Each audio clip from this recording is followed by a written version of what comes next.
নমস্কার বন্ধুরা, আজকে রেসিপি চিকেন বান।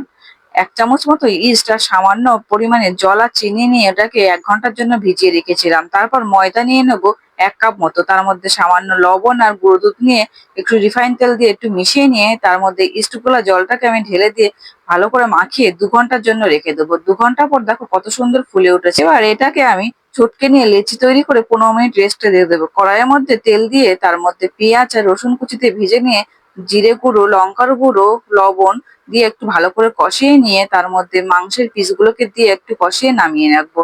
এবার লেচিটাকে নিয়ে তা একটু হালকা বেলে নিয়ে তার মধ্যে পুরটা ঢুকিয়ে মুখটা ভালো করে আটকে দেবো।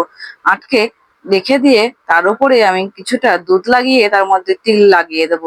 এবার কড়াইয়ের মধ্যে একটু ঘি দিয়ে ঘিটা গরম হয়ে গেলে তার মধ্যে চিকেনের বানগুলোকে দিয়ে ঢেকে দিয়ে 1 পিঠ হয়ে গেলে উল্টে আর একটা পিঠ হতে দেবো, দিয়ে ঢেকে দেবো। কিছু সময় পর ঢাকনাটা তুলে নামিয়ে নিলেই রেডি হয়ে